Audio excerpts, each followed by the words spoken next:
강원도 정선군 신동면. 2025년 봄이 왔지만 이 마을에는 봄이 제 발로 찾아오는 것인지조차 알 수 없었습니다. 한때 탄광 노동자들이 새벽마다 헬멧을 쓰고 줄지어 내려가던 이 산골 마을은 이제 굴뚝 연기 하나 피어오르지 않는 고요한 곳이 되었습니다. 문 닫힌 가게들 사이로 개 한 마리가 어슬렁거리고 담벼락 아래에는 자풀이 무성하게 자라 있었습니다. 가끔 트럭 한 대가 지나가면 마을 전체가 잠시 깨어났다가 다시 잠드는 것 같았습니다. 그 마을에서 72년을 살아온 오감내는 새벽 5시가 되면 어김없이 눈을 떴습니다. 이불을 걷고 방바닥에 발을 내딛는 순간부터 오감내의 하루는 시작되었습니다. 무릎이 시큰거려도 그냥 지나쳤습니다. 허리가 뻣뻣해도 억지로 펴고 나갔습니다. 오감내에게 아프다는 말은 사치였습니다.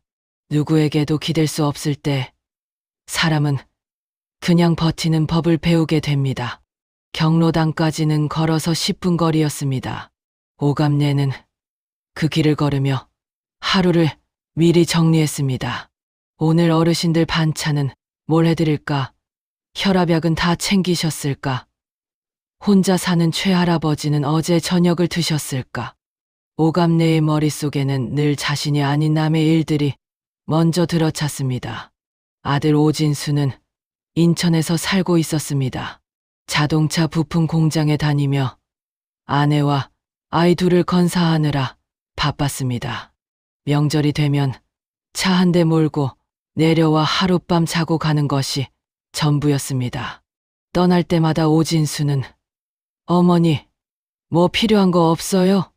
라고 물었고 오감내는 늘 없어. 다 있어 라고 대답했습니다. 그것이 모자 사이의 대화였습니다. 오감내가 정말로 가지고 있는 것은 아니었습니다. 오감내에게는 38년째 꺼내지 못한 것이 있었습니다. 말로 꺼낼 수도 없고 그렇다고 완전히 묻어버릴 수도 없는 것. 이름을 부르면 가슴이 무너질 것 같아서 한 번도 소리내어 부른 적이 없는 이름 하나. 오감내는 봄이 올 때마다 그 이름을 꺼낼 뻔했습니다. 꽃이 피고 바람이 따뜻해지면 이상하게도 그 생각이 더 강하게 밀려왔습니다. 그날도 마찬가지였습니다. 오감내가 경로당 계단을 오르다 발이 헛디뎠습니다. 무릎이 욱신하고 당겨졌습니다. 오른손으로 난간을 잡으며 잠시 숨을 골랐습니다. 그때였습니다. 오토바이 소리가 가까워지더니 마을 골목길 끝에서 낡은 배달 오토바이 한 대가 멈춰 섰습니다. 할머니, 괜찮으세요? 오토바이에서 내린 사람은 38세 박지율이었습니다. 까만 패딩 점퍼에 배달 가방을 등에 맨 박지율은 헬멧을 벗으며 오감내 쪽으로 뛰어왔습니다. 오감내는 손을 내저었습니다. 괜찮다고, 무릎이 좀 시큰거렸을 뿐이라고 했습니다. 박지율은 말없이 오감내의 팔을 가볍게 잡아 계단 위로 부축했습니다. 장갑도 끼지 않은 맨손이었는데 이상하게 온기가 오래 남는 손이었습니다. 박지율이 신동면에 내려온 것은 1년 조금 전의 일이었습니다. 서울에서 직장을 다니다 그만두고 이 산골 마을에 조그만 가게 하나를 얻어 매일 아침 직접 만든 도시락을 혼자 사는 어르신들에게 배달하고 있었습니다. 밥값을 제대로 받지도 않았습니다. 형편이 어려운 어르신들에게는 그냥 두고 왔습니다. 이 마을을 택한 이유를 묻는 사람에게 박지율은 늘 그냥 웃기만 했습니다. 아직은 말할 때가 아니라는 듯이 경로당 어르신들 사이에서 박지율은 인기가 많았습니다. 젊은 사람이 이런 산골까지 내려와 이런 일을 한다는 것이 신기하기도 하고 대견하기도 했습니다. 이 아이 손이 참 따뜻해. 어르신들이 한마디씩 했습니다. 오감내도 처음부터 박지율이 마음에 들었습니다. 말이 많지 않고 억지로 웃지 않고 그러면서도 어딘가 빈자리를 채워주는 느낌. 오감내는 그게 무엇인지 처음에는 몰랐습니다. 그날 오후 박지율이 가져온 도시락을 오감내는 경로당 구석 작은 탁자에 앉아 천천히 먹었습니다. 된장찌개를 한 숟가락 떴습니다.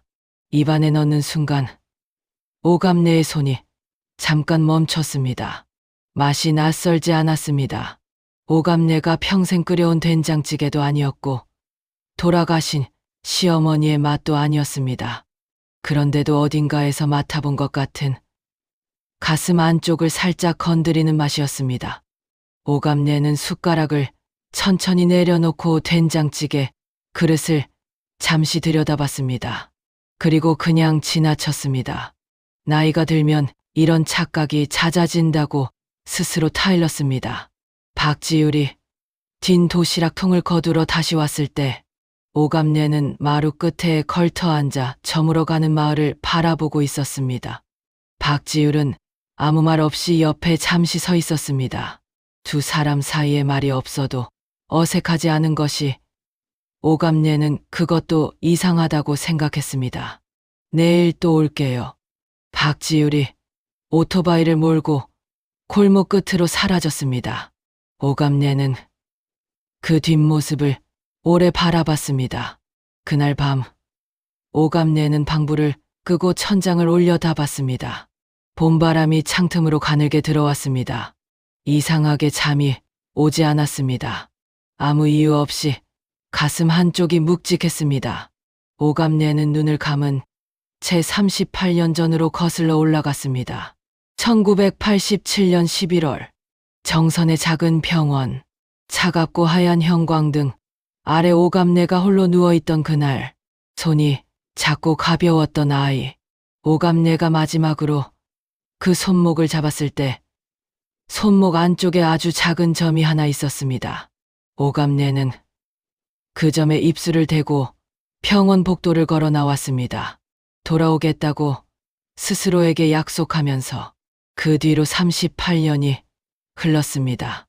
내가 두고 온 아이가 살아있었다면 올해 38살이었을 텐데. 오감내는 그 생각을 억지로 눌렀습니다. 38년을 그렇게 해왔습니다. 생각이 떠오를 때마다 눌렀습니다.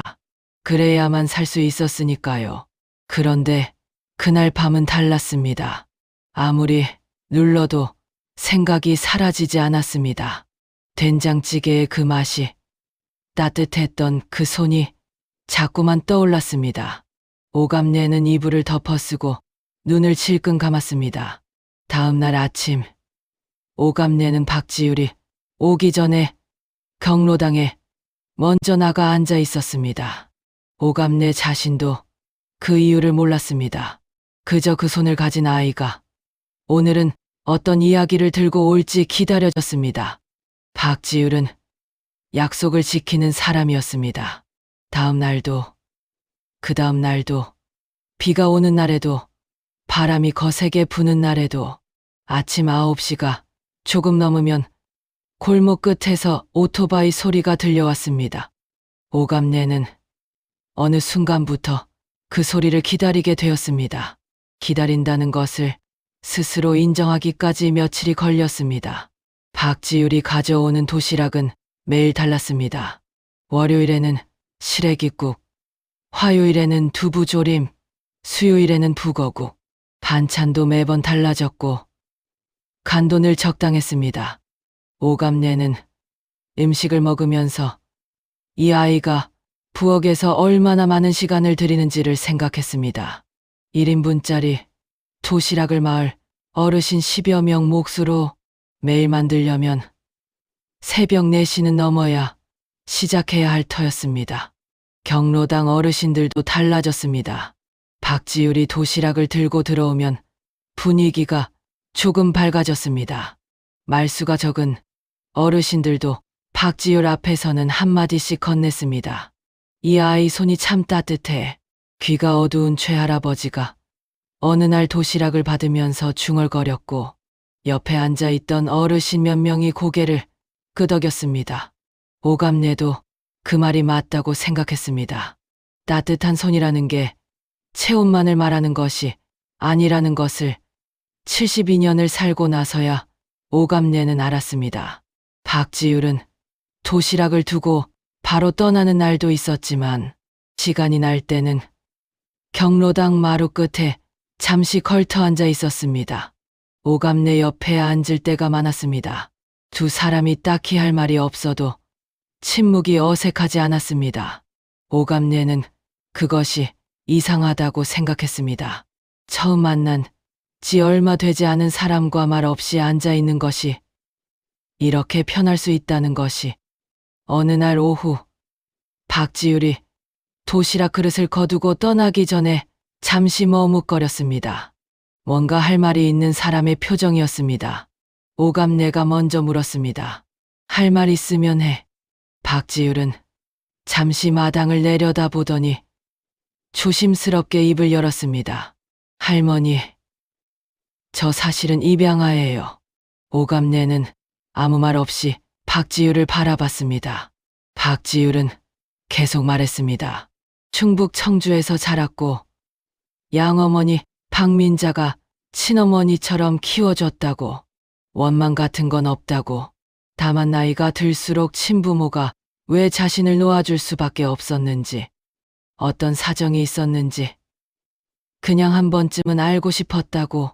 그러다 입양 서류를 꺼내봤는데 출생질환에 이렇게 적혀 있었다고 했습니다. 강원도 정성군 신동면. 그래서 이 마을로 왔어요. 이상하죠? 오감내의 얼굴이 굳었습니다. 단 1초였습니다. 박지율은 눈치채지 못했습니다. 오감내는 곧바로 표정을 걷어들이고 천천히 고개를 끄덕였습니다. 그래. 부모 얼굴이 한 번쯤 보고 싶은 마음이야 당연하지. 목소리가 흔들리지 않도록 조심했습니다. 38년 동안 감춰온 사람만이 할 수 있는 침착함이었습니다. 박지율은 오감내의 말에 작게 웃더니 배달 가방을 등에 메고 골목으로 나갔습니다.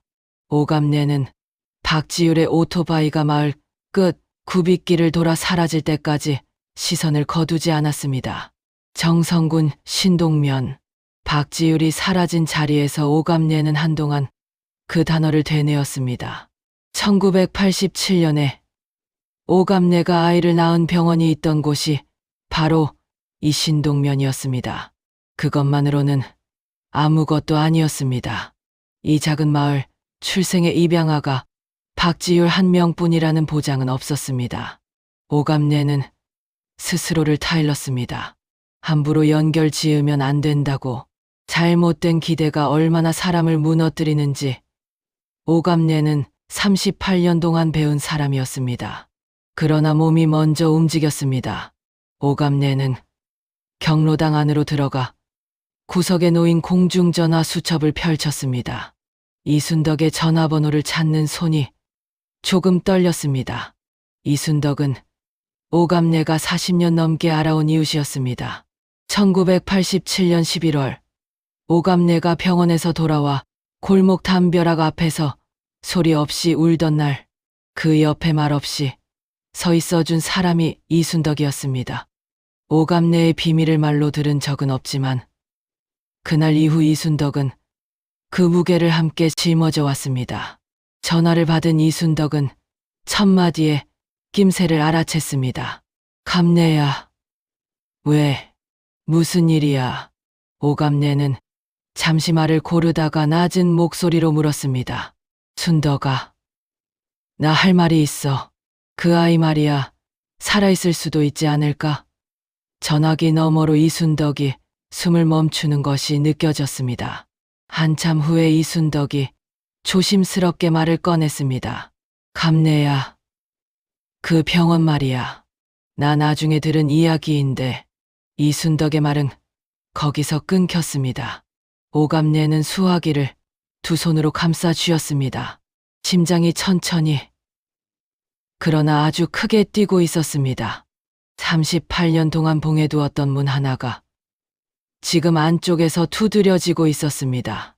오감내는 이순덕에게 직접 만나자고 했습니다. 전화로 할 수 있는 이야기가 아니었습니다. 오갑내는 수화기를 내려놓고 자리에서 일어섰습니다.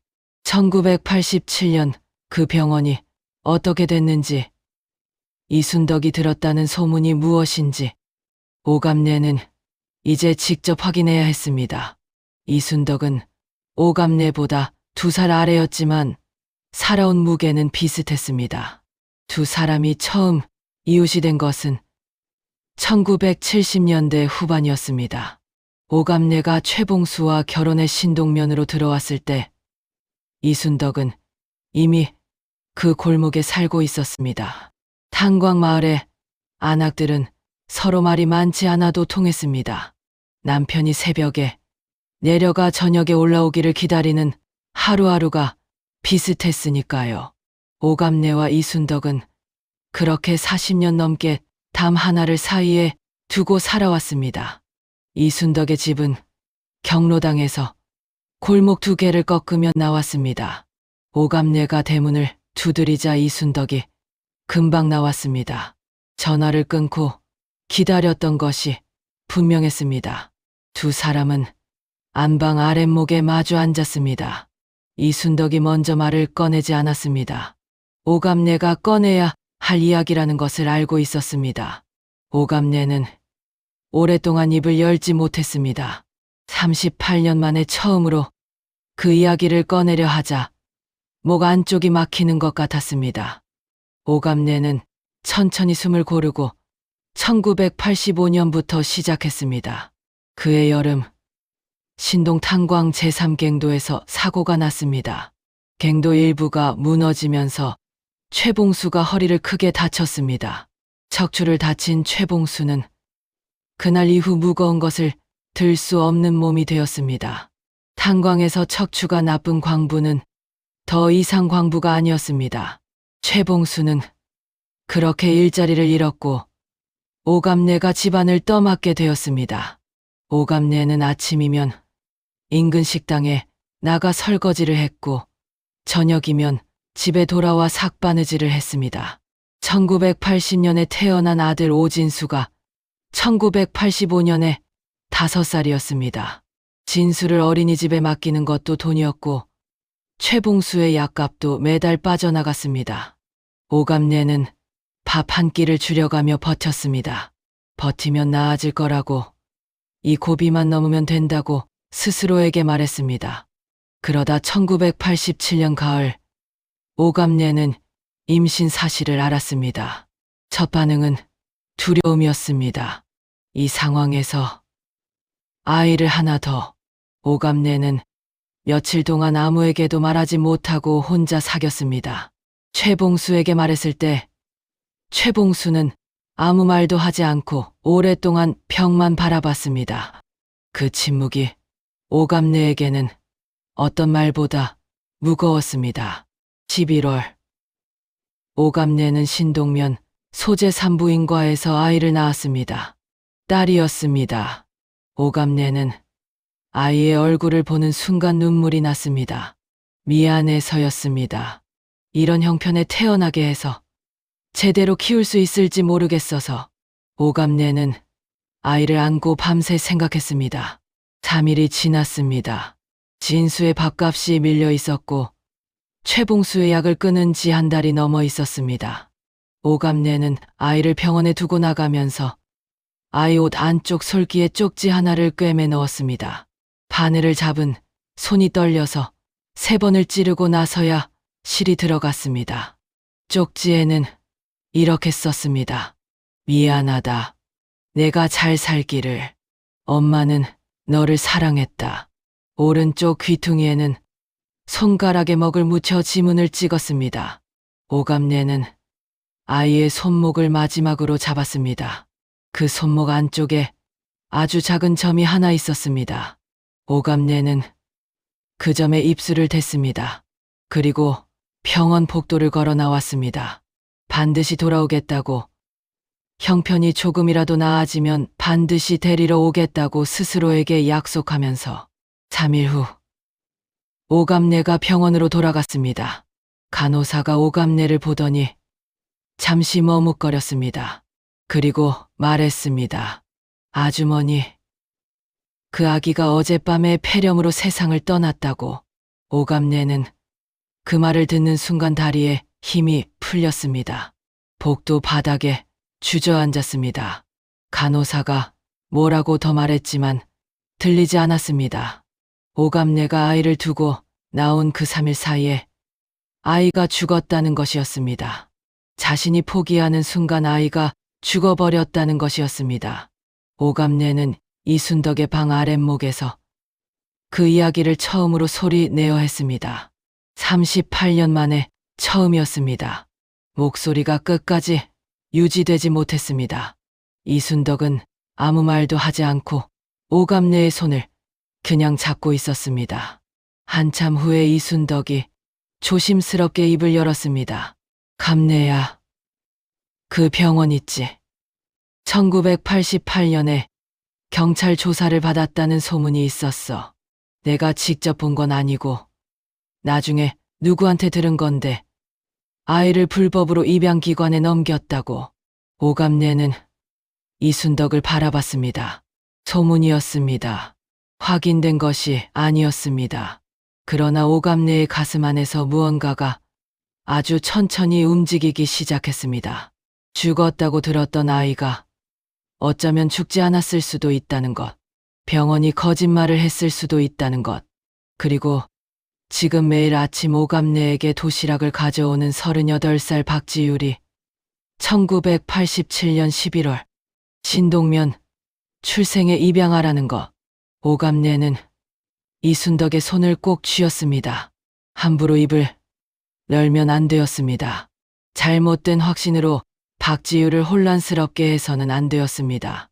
오감내는 먼저 확인해야 했습니다. 아이 옷에 꿰매 넣었던 그 쪽지가 실제로 어딘가에 남아있는지, 박지율이 입양될 당시 서류에 어떤 기록이 남아있는지. 오감내는 그날 밤 이순덕의 집을 나서면서 마음속으로 한 가지를 단단히 붙들었습니다. 다음에 박지율이 도시락을 들고 올 때 오감내는 입양 날짜를 물어볼 것이었습니다.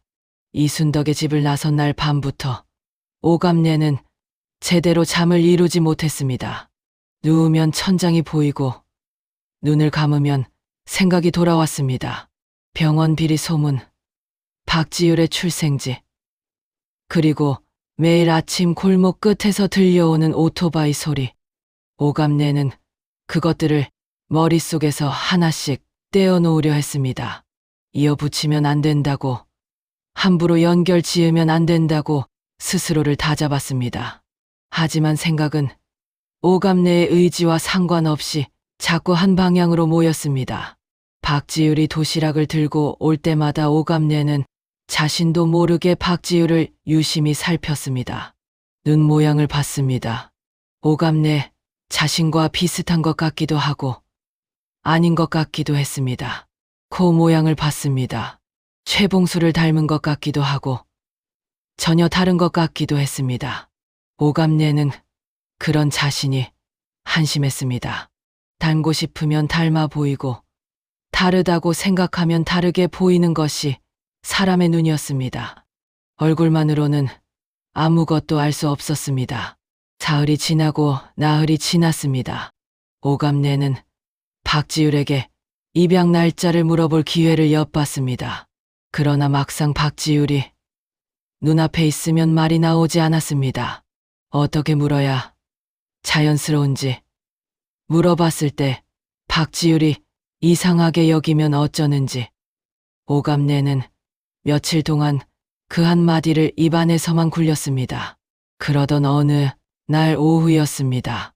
박지율이 도시락 그릇을 경로당 싱크대에서 헹구고 있었습니다. 오감내는 그 옆에서 수건을 개고 있었습니다. 두 사람 사이에 특별한 대화는 없었습니다. 수돗물 소리만 작게 흘렀습니다. 박지율이 마지막 그릇을 헹구며 손목을 비트는 순간 패딩 소매가 위로 밀려 올라갔습니다. 오감내의 손이 멈췄습니다. 박지율의 오른쪽 손목 안쪽 아주 작은 점 하나, 오갑내는 수건을 들고 있던 채로 굳었습니다. 숨을 쉬는 것을 잊었습니다. 1987년 11월, 오갑내가 마지막으로 아이의 손목을 잡았을 때 엄지손가락이 닿았던 그 자리였습니다. 입술을 대고 돌아섰던 그 자리였습니다. 38년 동안 오갑내의 기억 속에서 단 한 번도 지워진 적 없는 그 작은 점이 지금 박지율의 손목에 있었습니다. 박지율은 아무것도 눈치채지 못하고 그릇을 엎어놓고 수도꼭지를 잠갔습니다. 오갑내는 잠깐만 하고 말하고 부엌 안쪽으로 들어갔습니다. 뒤돌아서자마자 손으로 입을 막았습니다. 눈물이 나왔습니다. 소리가 새어나오지 않도록 이를 악물었습니다. 설마. 오갑내는 그 단어를 속으로 수십 번 되뇌었습니다. 손목의 점이 세상에 박지율 하나뿐인 것은 아니었습니다. 오갑내는 그것을 알고 있었습니다. 그러나 가슴이 말하는 것은 달랐습니다. 가슴은 이미 알고 있다는 듯이 뛰고 있었습니다. 오갑내는 찬물로 얼굴을 한번 닦고 부엌을 나왔습니다. 박지율은 배달 가방을 챙기며 떠날 준비를 하고 있었습니다. 오갑내는 아무렇지 않은 목소리를 만들어 말을 꺼냈습니다. 지율아, 입양 서류의 날짜가 언제로 돼 있다고 했지? 박지율이 고개를 들었습니다.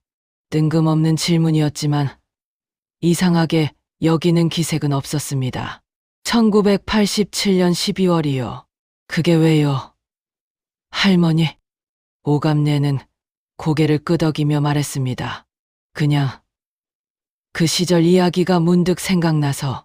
박지율은 아 하고 짧게 대꾸하고 가방을 메고 나갔습니다.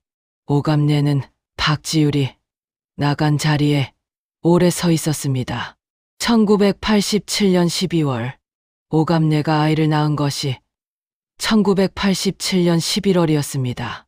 아이를 병원에 두고 나온 것이 3일 뒤였고 병원에서 사망 통보를 받은 것이 그로부터 또 하루 뒤였습니다.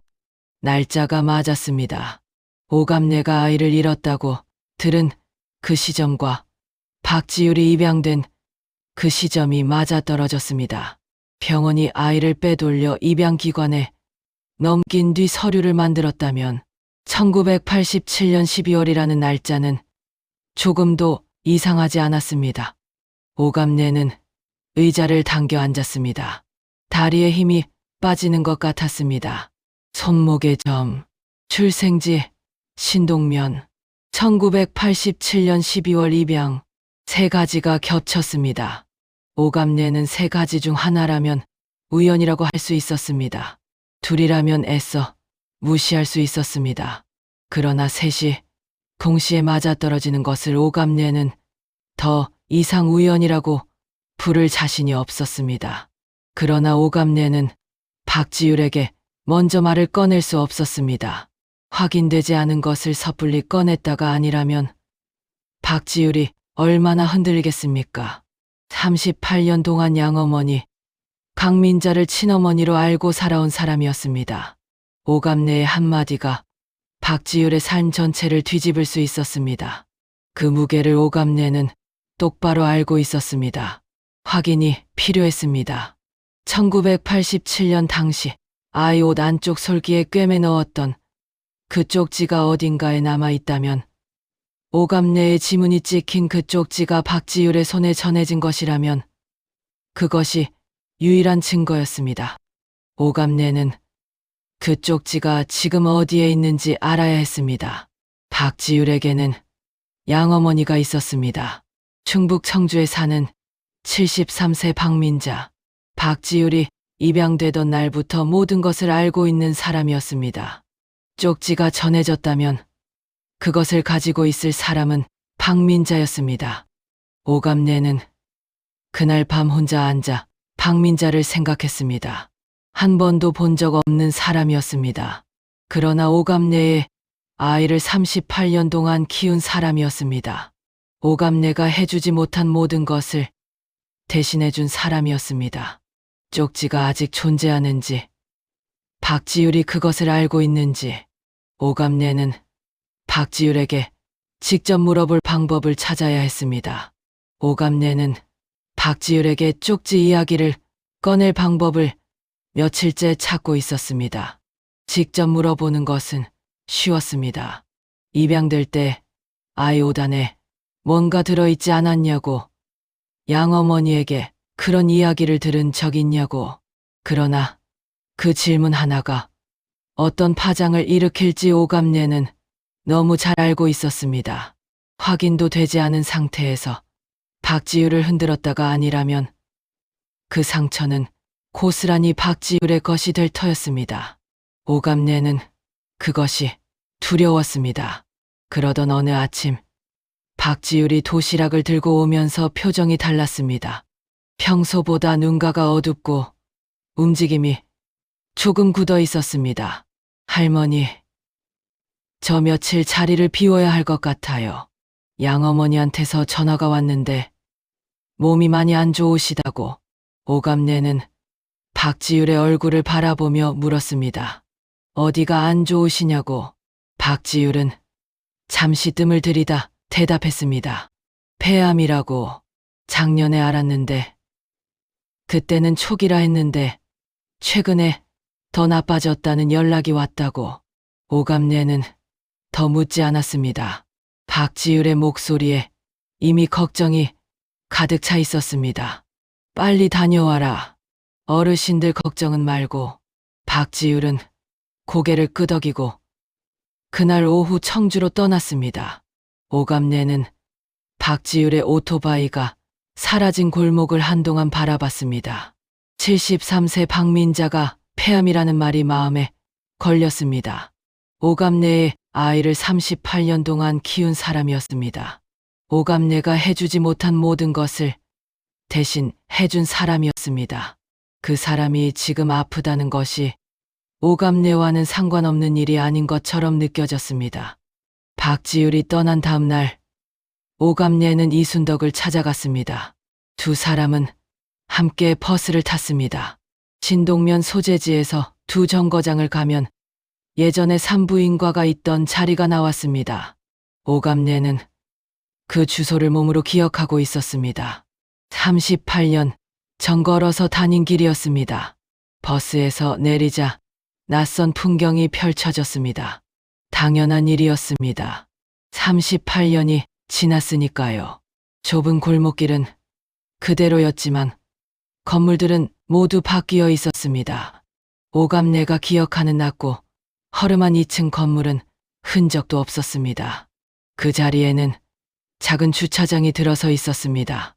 아스팔트가 깔리고 차대대가 세워진 그냥 평범한 주차장이었습니다. 오감내는 주차장 가장자리에 서서 안을 들여다봤습니다. 이순덕이 옆에 조용히 서 있었습니다.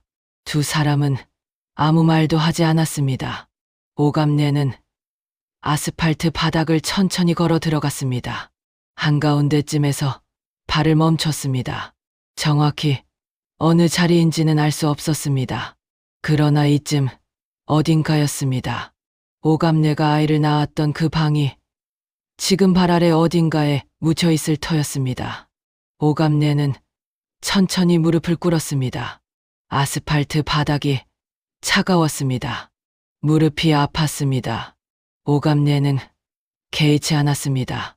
두 손을 바닥에 짚고 고개를 숙였습니다. 목소리가 나오지 않았습니다. 입술만 움직였습니다. 여기서 내가 너를 낳았지. 미안하다. 아가야, 38년 동안 죽은 줄 알고 살았다. 살아있다면 살아있어 다오. 이순덕이 오감내의 어깨에 손을 얹었습니다. 아무 말도 하지 않았습니다. 그것으로 충분했습니다. 한편 청주에 도착한 박지율은 버스에서 내려 박민자의 아파트로 곧장 향했습니다. 현관문을 열고 들어서자 박민자가 소파에 앉아 있었습니다. 작년보다 많이 야위어 있었습니다. 볼이 꺼지고 손이 가늘어졌습니다.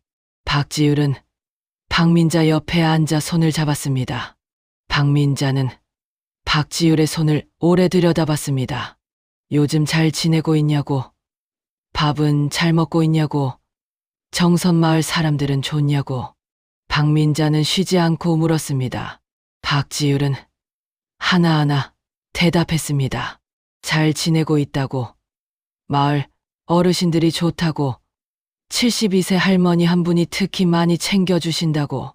박민자는 그 말을 듣고 잠시 눈을 감았습니다. 저녁을 먹고 나서 박민자가 박지율을 불렀습니다. 목소리가 낮고 조심스러웠습니다. 박지율은 박민자 맞은편에 앉았습니다. 지율아, 엄마가 진작 꺼냈어야 했는데 겁이 나서 못했어. 할 말이 있어.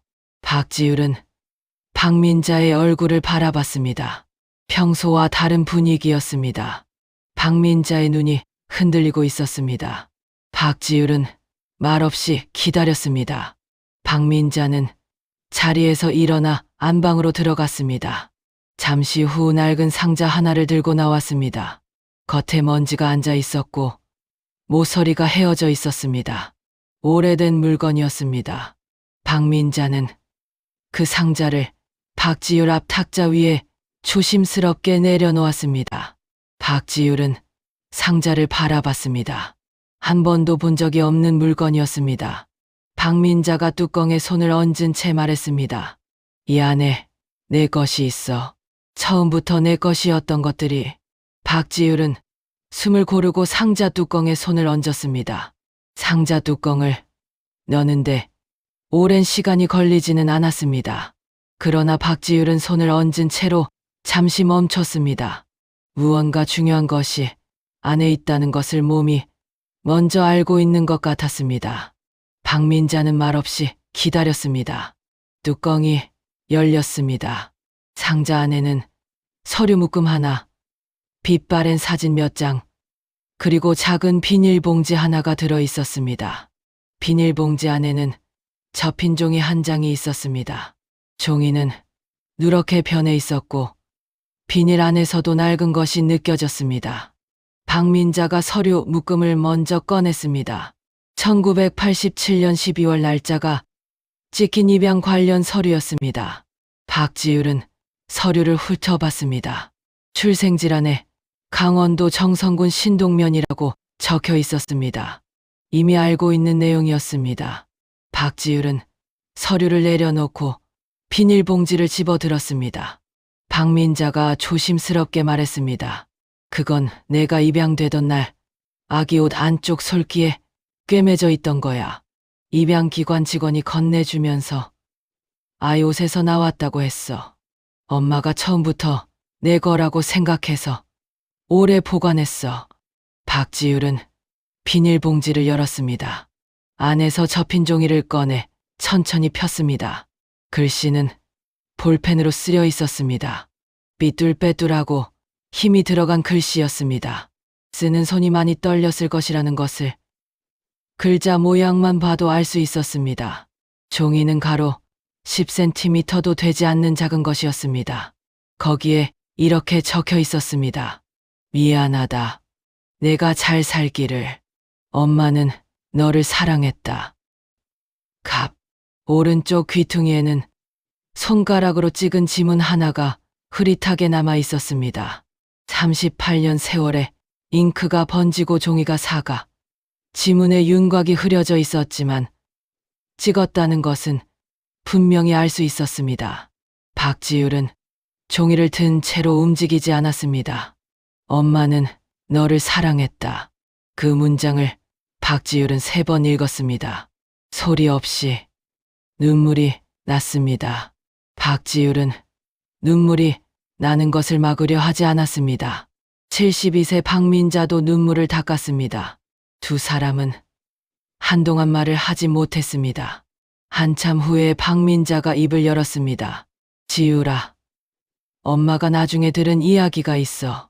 그 병원이 1988년에 경찰 조사를 받았다는 이야기야. 아이를 불법으로 입양기관에 넘겼다는 내용이었어. 엄마는 그때 이미 너를 키우고 있었고 어떻게 해야 할지 몰라서 그냥 묻어뒀어. 미안하다. 지유라. 박지율은 고개를 들어 박민자를 바라봤습니다. 그럼 내 친어머니는 나를 버린 게 아닐 수도 있다는 거예요. 박민자는 고개를 끄덕였습니다. 어쩌면 찾으러 왔다가 거짓말을 들었을 수도 있다고. 그 시절 그런 일이 없지 않았다고. 박민자는 그 말을 하면서 눈을 감았습니다. 오래 묻어두었던 것을 꺼내는 사람의 표정이었습니다. 박지율은 종이를 다시 내려다봤습니다. 갑. 이름이 갑으로 시작하는 사람. 아이 옷솔기에 직접 쪽지를 꿰매 넣고 손가락에 잉크를 묻혀 지문까지 찍은 사람. 죽었다는 말을 들었을 때 얼마나 무너졌을지. 박지율은 그것을 생각하자 가슴이 막혔습니다. 버린 것이 아니었습니다. 38년 동안 박지율은 친부모가 자신을 포기했을 것이라는 생각과 싸워왔습니다. 싸워서 이겼다고 생각한 적도 있었고 지는 날도 있었습니다. 그런데 지금 손안에 있는 이 작은 종이 한 장이 그 38년을 단번에 뒤집고 있었습니다. 박지율은 종이를 가슴에 안았습니다. 그리고 아주 천천히 한 글자씩 다시 떠올렸습니다. 갑. 이름이 갑으로 시작하는 사람. 강원도 정성군 신동면. 1987년 11월 혹은 12월. 그 순간 박지율의 머릿속에서 무언가가 조용히 맞물렸습니다. 정성군 신동면에서 매일 아침 도시락을 받아주는 72세 할머니. 따뜻한 손을 가진 사람. 처음 만난 날부터 이상하게 편했던 사람. 이름이 오갑내인 사람. 갑내. 갑. 박지율은 숨을 한 번 크게 들이쉬었습니다. 우연일 수 있었습니다. 이름에 갑자가 들어간 사람이 세상에 오갑내 하나일 리 없었습니다. 출생지가 신동면이라고 해서 이름이 갑으로 시작한다고 해서 그것만으로 확신할 수는 없었습니다. 박지율은 그것을 알면서도 손안의 종이를 놓지 못했습니다. 그날 밤 박지율은 박민자가 잠든 뒤에도 오래 깨어 있었습니다.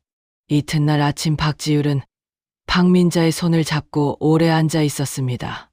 떠나기 전에 박지율이 말했습니다. 걱정 말고 치료 잘 받으시라고. 자주 오겠다고. 박민자는 고개를 끄덕이며 박지율의 손을 꼭 쥐었습니다. 두 사람은 이상 말을 보태지 않았습니다. 38년 동안 쌓인 것들이 말없이도 전해지는 사이였습니다. 정선으로 돌아오는 버스 안에서 박지율은 종이를 품속에 넣고 창밖을 바라봤습니다. 산이 지나가고 들판이 지나가고 강이 지나갔습니다. 봄이 깊어지고 있었습니다. 박지율은 오갑내를 만나야 했습니다. 쪽지를 꺼내 보여줘야 했습니다. 그 이름 한 글자가 오갑내와 관계가 있는지 없는지. 박지율은 오갑내의 눈을 보며 직접 확인해야 했습니다. 박지율이 정선으로 돌아온 것은 청주를 떠난 그날 저녁이었습니다. 오갑내는 경로당 마루 끝에 앉아 있었습니다.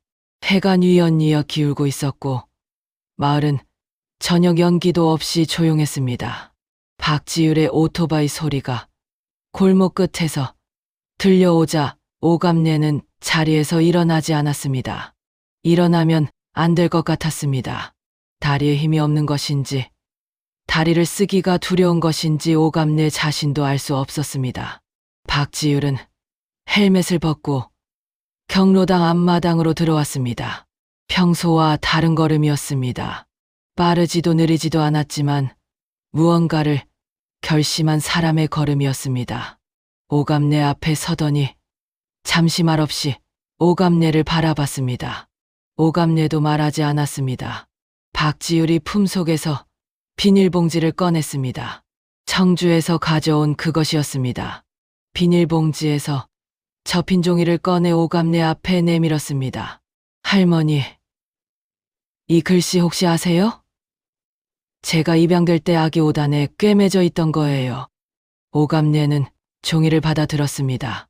손이 굳었습니다. 38년 전 볼펜을 쥐던 손이 얼마나 떨렸는지 오갑내는 지금도 기억하고 있었습니다. 글씨가 삐뚤어진 것도, 힘이 너무 들어가서 종이가 눌린 것도 기억하고 있었습니다. 눈앞에 있는 종이의 글씨는 그 기억과 정확히 같았습니다. 오갑내 자신의 필체였습니다. 오른쪽 귀퉁이에 흐릿한 지문도 오갑내의 것이었습니다. 오갑내의 눈앞이 하얘졌습니다. 이 글씨 내가 썼어. 목소리가 제대로 나오지 않았습니다. 입술이 움직인 것인지 소리가 난 것인지 오갑내 자신도 알 수 없었습니다. 박지율은 그 말을 들었습니다. 박지율의 눈이 커졌습니다. 할머니 성함이 갑으로 시작하세요? 오갑내는 고개를 들어 박지율을 바라봤습니다. 박지율의 눈에서 눈물이 이미 흘러내리고 있었습니다. 오갑내야. 내 이름은 오갑내야. 그 말이 떨어진 순간 두 사람 사이의 공기가 달라졌습니다. 오갑내는 종이를 든 채로 무릎을 꿇었습니다. 아스팔트가 아니었습니다. 경로당 마당의 흙바닥이었습니다. 무릎이 아팠습니다. 오갑내는 개의치 않았습니다. 박지율이 오갑내 앞에 함께 무릎을 꿇었습니다. 두 사람의 눈높이가 같아졌습니다. 오갑내는 떨리는 손을 들어 박지율의 오른쪽 손목을 잡았습니다. 손목 안쪽을 엄지손가락으로 천천히 더듬었습니다. 아주 작은 점 하나, 오갑내의 손가락이 그 위에서 멈췄습니다. 38년 전 입술을 대고 돌아섰던 그 자리였습니다. 오갑내는 더 이상 말을 잇지 못했습니다. 소리 없이 울었습니다. 어깨가 흔들렸습니다. 72년을 살면서 오갑내는 울 때 소리를 내지 않는 법을 배웠습니다. 탄광촌의 안악들은 대부분 그랬습니다. 소리내어 울면 옆집까지 들린다는 것을 알았고 울음을 보이면 더 버티기 어렵다는 것을 알았습니다. 오갑내는 지금도 소리를 내지 않았습니다. 그러나 눈물은 멈추지 않았습니다. 아가야, 너 살아있었구나. 나는 내가 죽은 줄 알았어. 그 병원에서 나한테 내가 죽었다고 했어. 38년 동안 내가 말이 끊겼습니다. 박지율이 오갑내를 끌어안았습니다. 버린 게 아니었구나. 엄마가 찾으러 왔었구나. 박지율의 목소리도 울음 속에 잠겨 있었습니다. 두 사람은 경로당 마당에서 한동안 그렇게 있었습니다. 봄 저녁에 바람이 낮게 불었습니다. 마을은 고요했습니다. 얼마나 지났을까요? 오갑내가 먼저 몸을 일으켰습니다. 박지율의 어깨를 두 손으로 잡고 얼굴을 마주 봤습니다. 눈물 자국이 남은 박지율의 얼굴을 오갑내는 오래 들여다봤습니다. 이 얼굴을 38년 전에 봤더라면 어땠을까 하는 생각이 스쳤지만 오갑내는 그것을 지금 꺼낼 때가 아니라고 생각했습니다. 오갑내는 숨을 고르고 천천히 말했습니다. 지율아, 내가 내 어머니라는 것을 나는 안다. 그런데 이 쪽지 하나만으로는 부족해. 너한테 상처를 주지 않으려면, 아무도 의심할 수 없게 하려면 확인을 해야 해. 박지율은 오갑내의 말을 들으며 고개를 끄덕였습니다. DNA 검사였습니다. 오갑내가 먼저 꺼낸 말이었습니다. 자신에게 유리한 것을 먼저 주장하는 것이 아니라 박지율을 제대로 지키기 위해 필요한 절차를 먼저 말하는 것이었습니다. 박지율은 그 말 안에 담긴 무게를 알았습니다. 오갑내가 얼마나 조심스럽게, 얼마나 오래 이것을 생각해왔는지를. 할머니, 검사 받을게요. 어디로 가면 돼요? 오갑내는 박지율의 손을 잡았습니다. 두 손으로 감쌌습니다. 차가운 저녁 공기 속에서 두 사람의 손은 함께 따뜻해졌습니다. 다음 날 아침, 오갑내와 박지율은 나란히 읍내병원을 찾아갔습니다. 오갑내는 72년 인생에서 이렇게 작은 발걸음이 이렇게 무겁게 느껴진 적이 없었습니다. 그러면서도 이렇게 발이 저절로 앞으로 나아간 적도 없었습니다. 두 사람은 접수 창구 앞에 나란히 섰습니다. 오감내는 신분증을 꺼내며 입을 열었습니다. 검사 결과가 나오기까지 2주가 걸렸습니다. 오감내는 그 2주 동안 매일 아침 경로당에 나갔습니다. 박지율은 매일 도시락을 들고 왔습니다. 두 사람은 결과가 나오기 전까지는 아무것도 바꾸지 않기로 했습니다. 말도, 행동도, 서로를 부르는 방식도. 오감내는 여전히 할머니였고 박지율은 여전히 지율이었습니다. 그러나 두 사람이 나란히 마루 끝에 앉아 있을 때 그 침묵의 무게는 이전과 달랐습니다. 2주째 되는 날 오후 병원에서 연락이 왔습니다. 오감내와 박지율은 나란히 병원 복도 의자에 앉아 봉투를 받아 들었습니다. 봉투를 여는 것은 박지율이 했습니다. 종이를 꺼내 펼쳤습니다. 한 줄을 읽고 박지율은 잠시 숨을 멈췄습니다. 모녀관계 확률 99.9% 이상. 박지율은 종이를 오감내 앞에 내려놓았습니다. 오감내는 그 숫자를 들여다봤습니다. 눈이 흐려져서 2번을 읽었습니다. 2번 다 같은 숫자였습니다. 오감내는 종이를 탁자 위에 내려놓고 두 손으로 얼굴을 감쌌습니다. 소리가 나왔습니다. 참으려 했지만 이번에는 참아지지 않았습니다. 72년 만에 처음으로 오감내는 병원 복도에서 소리내어 울었습니다. 박지율이 오감내의 등에 손을 얹었습니다. 아무 말도 하지 않았습니다. 그것으로 충분했습니다. 며칠 후 오감내는 아들 오진수에게 전화를 걸었습니다. 인천에서 공장 일을 마치고 돌아온 오진수는 어머니의 목소리가 평소와 다르다는 것을 첫마디에 알아챘습니다. 오감내는 처음부터 끝까지 말했습니다. 1987년 11월의 일, 병원에서 들은 거짓말, 38년 동안 혼자 짊어져 온 것, 그리고 박지율의 이야기까지. 전화기 너머로 오진수는 한동안 아무 말도 하지 않았습니다. 어머니, 그걸 혼자 다 짊어지고 사셨어요. 오진수의 목소리가 잠겼습니다. 오감내는 아들이 우는 소리를 처음 들었습니다. 오진수가 마지막으로 운 것이 언제인지 오감내는 기억하지 못했습니다. 아버지 최봉수가 세상을 떠난 1997년 이후로는 한 번도 보지 못한 것 같았습니다. 오진수는 그 주 주말에 정선으로 내려왔습니다. 박지율과 처음 마주한 오진수는 한동안 말을 하지 못하고 DNA 검사 결과지만 들여다봤습니다. 숫자를 오래 바라보다가 고개를 들어 박지율을 봤습니다. 그리고 천천히 말했습니다. 잘 왔다고. 그 한마디가 전부였지만 그것으로 충분했습니다. 오감내와 박지율은 함께 청주로 내려갔습니다. 박민자의 병실은 남향이었습니다. 오후 햇살이 들어오는 조용한 방이었습니다. 오감내는 병실 문 앞에서 잠시 멈췄습니다. 문을 열고 들어가는 것이 이렇게 무거운 일인 줄 몰랐습니다. 박지율이 먼저 들어가 박민자의 손을 잡았습니다. 오감내는 그 뒤를 따라 들어갔습니다. 박민자는 오감내를 보는 순간 눈물을 흘렸습니다. 말이 필요 없었습니다. 두 사람은 오래 서로를 바라봤습니다. 오감내가 먼저 고개를 숙였습니다. 깊이, 아주 깊이 내 딸을 살려주셔서 정말 감사합니다. 박민자는 고개를 저었습니다. 목소리가 약했지만 또렷했습니다. 지율이가 자신도 살렸다고 했습니다. 외롭지 않게 해줬다고. 오감내는 박민자의 손을 두 손으로 감싸 쥐었습니다. 차갑고 가는 손이었습니다.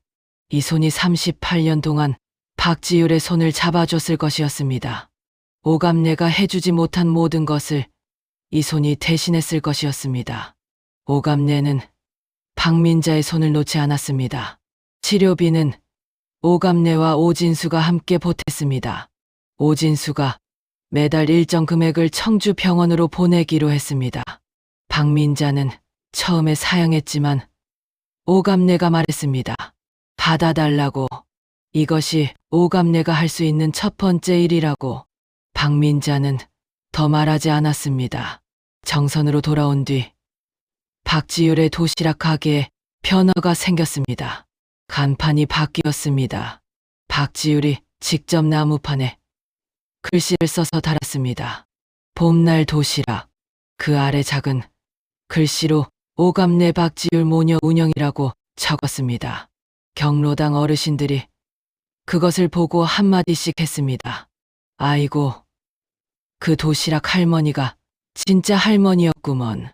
누군가 웃으며 말했고 마당에 앉아있던 어르신들이 손뼉을 쳤습니다. 오감내는 웃었습니다. 오랫동안 잊고 있던 웃음이었습니다. 오진수는 한 달에 한 번 정선에 내려오기로 했습니다. 첫 번째 내려온 날, 오진수는 박지율과 나란히 앉아 밥을 먹었습니다. 어색했지만 나쁘지 않았습니다. 오감내는 그 밥상을 차리면서 최봉수가 생각났습니다. 당신이 봐야 할 밥상이라고 생각했습니다. 그해 가을, 오감내와 박지율은 1987년 당시 병원의 불법 입양 사실을 공식 기록으로 남겼습니다. 이미 공소시효가 지난 사안이었습니다. 처벌을 바라는 것이 아니었습니다. 같은 일을 겪고도 아직 찾지 못한 사람들이 있을 것이었습니다. 기록이 남아 있어야 그 사람들에게도 실마리가 될 수 있었습니다. 그의 첫눈이 내린 밤, 오감내는 혼자 방에 앉아 창밖을 바라봤습니다. 눈이 소리 없이 내렸습니다. 신동면의 겨울은 여전히 조용했습니다. 오감내는 천장을 올려다보며 낮은 목소리로 말했습니다. 봉수 씨, 우리 딸 찾았어요. 살아있었어요. 38년이 걸렸지만 봄이 다시 왔네요. 방안이 고요했습니다. 그러나 오감내는 그 고요함이 예전과 다르다는 것을 알았습니다. 38년 동안 오감내의 고요함 안에는 묻어둔 것들이 가득했습니다. 지금 이 고요함은 달랐습니다. 비어있는 것이 아니라 채워진 것들이 조용히 자리를 잡은 고요함이었습니다. 창밖에 눈이 계속 내렸습니다. 오감내는 눈을 감지 않고 그것을 오래 바라봤습니다.